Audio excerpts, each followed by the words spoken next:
சிவகாமியின் சபதம். முதல் பாகம் பூகம்பம். 11ஆம் அத்தியாயம்.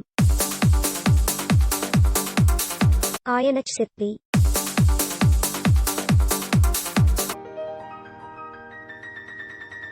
வானளாவி வளர்ந்திருந்த மரங்களின் கிளைகள் நெடுந்தூரத்துக்கு நெடுந்தூரம் பரவி பின்னிக் கொண்டிருந்த வனப்பிரதேசத்தின் மத்தியில் அழகான சிற்ப வீடு ஒன்று காணப்பட்டது.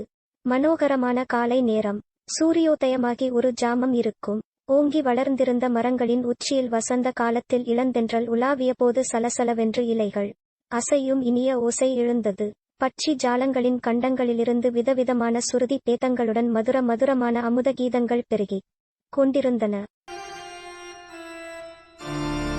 வீட்டைச் சுற்றியிருந்த மரங்களின் அடியில் ஆங்காங்கே பெரிய பெரிய கருங்கற்கள் கிடந்தன. அந்தக் கருங்கற்களில் தனித்தனியாகவும் இருவர் மூவராகவும் இளம் சிற்பிகள் அமர்ந்து கையில் கல்லுளியுடன் வேலை செய்து கொண்டிருந்தார்கள். இளம் சிற்பிகள் கருங்கற்களில் கல்லுளியினால் வேலை செய்த போது உண்டான கல்கல் என்ற ஓசை இலைகள் அசையும் ஓசையுடனும் பட்சிகளின் மதுரகானத்துடனும் கலந்து சேவை கொடுத்து கேட்பவர்களுக்கெல்லாம் நாத போதையை உண்டாக்கிற்று. இத்தகைய கீதப் பிரவாகத்துக்கிடையே திடீரென்று வீட்டிற்குள்ளிருந்து ஜல்ஜல் என்ற சத்தம் வந்தது. இளம் சிற்பிகள் அவ்வளவு பேரும் சொல்லி வைத்தாற்போல வேலையை நிறுத்திவிட்டு காது கொடுத்து கேட்டார்கள். அவர்களுடைய முகங்கள் எல்லாம் ஏக காலத்தில் மலர்ந்தன. ஏனெனில் அந்த ஜல்ஜல் ஒலியானது அவர்களுடைய ஆச்சாரிய சிற்பியின் மகள் சிவகாமி தேவியின் பாதச் சலங்கை ஒலி என்பதை அவர்கள் அறிந்திருந்தார்கள். 3 நாளாக ஏதோ ஒரு காரணத்தினால் சோகத்தில் ஆழ்ந்திருந்த சிவகாமி இன்றைக்கு சோகம் நீங்கி மீண்டும் நடனம் செய்ய ஆரம்பித்திருக்கிறாள் என்பதை அந்த ஜல்ஜல் ஒலி பறையறைந்து தெரிவித்தது. சற்று நேரம் அந்த இனிய ஒலியைக் கேட்டுக் கொண்டிருந்து விட்டு ஒருவரோடொருவர் முக பாவத்தினாலேயே சம்பாஷித்து விட்டு இளம் சிற்பிகள் மறுபடியும் தங்கள் வேலையை ஆரம்பித்தார்கள்.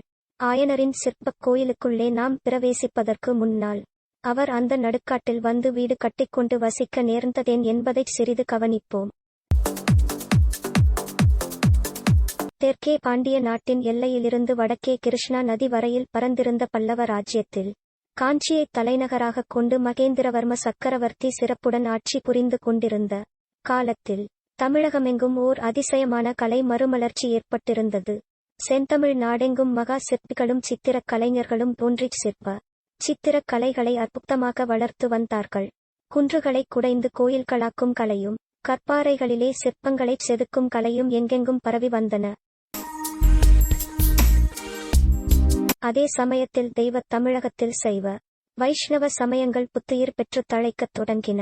சிவனடியார்களும் வைஷ்ணவ பெரியார்களும் ஸ்தல யாத்திரை என்ற வியாஜத்தில் தேசமெங்கும் பிரயாணம் செய்து சைவ வைஷ்ணவ சமயங்களை பரப்பி வந்தார்கள்.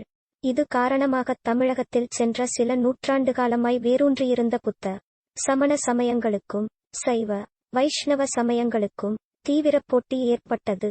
அந்தந்த சமயத் தத்துவங்களைப் பற்றிய விவாதங்கள் எங்கே பார்த்தாலும் காரசாரமாக நடந்து கொண்டிருந்தன. மேற்படி சமயப் போட்டியானது கலைத்துறையில் மிகுதியாகக் காணப்பட்டது. ஒவ்வொரு சமயத்தினரும் தங்கள் சமயத்தையொட்டிக் கலைகளை வளர்க்க முயன்றார்கள். சைவ வைஷ்ணவர்கள் சிவன் கோயில்களையும் பெருமாள் கோயில்களையும் நாடெங்கும் நிர்மாணிக்க விரும்பினார்கள். புத்தர்களும் சமணர்களும் எங்கெங்கும் புத்த விகாரங்களையும் சமண பள்ளிகளையும் நிறுவத் தொடங்கினார்கள். பாறைகளுக்கும் குன்றுகளுக்கும் கூட பெரிய போட்டி ஏற்பட்டது. ஒவ்வொரு மதத்தினரும் இது எங்கள் குன்று, எங்கள் பாறை என்று பாத்தியத்தை கொண்டாடினார்கள். அந்த பாறைகளையும் குன்றுகளையும் குடைந்து கோயில்களையும் விகாரங்களையும் நிர்மாணிக்கும் ஆசையினால் தான் அத்தகைய போட்டி உண்டாயிற்று. அதே மாதிரி சிற்பிகள் சித்திரக் கலைஞர்களின் விஷயத்திலும் பலமான போட்டி ஏற்பட்டிருந்தது. பெயர் பெற்ற சிற்பிகளிடமும் சித்திரக் கலைஞர்களிடமும் 4 மதத்தினரும் வந்து மன்றாட்டி அழைத்தார்கள்.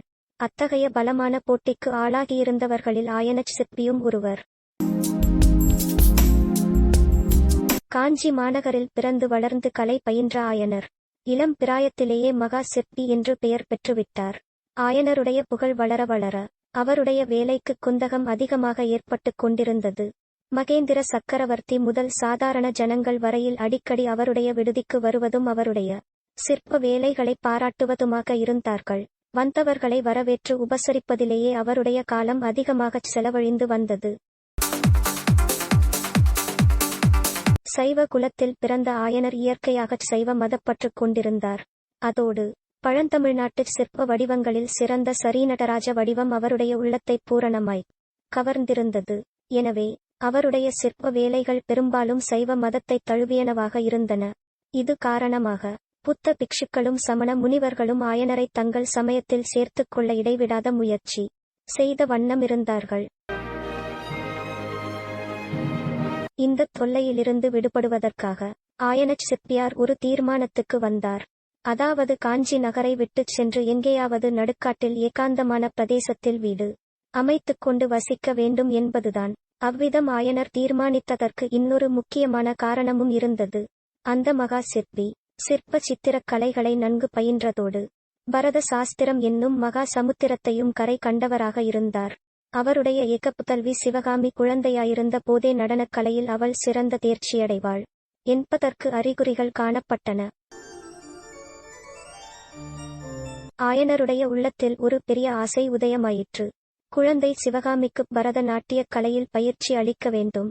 அவளுடைய நடனத் தோற்றங்களைப் பார்த்து அவட்டைப் போல் ஜீவகலையுள்ள நவநவமான நடன வடிவங்களைச் சிலைகளிலே அமைக்க வேண்டும் என்னும் மனோரதம் அவருக்கு உண்டாகி நாளுக்கு நாள் வலுப்பெற்று வந்தது. நகரத்தை விட்டு எங்கேயாவது ஏகாந்தமான பிரதேசத்துக்குப் போனாலொழிய மேற்படி மனோரதம் நிறைவேறுவது சாத்தியமாகாது என்பதையும் அவர் நன்கு உணர்ந்தார்.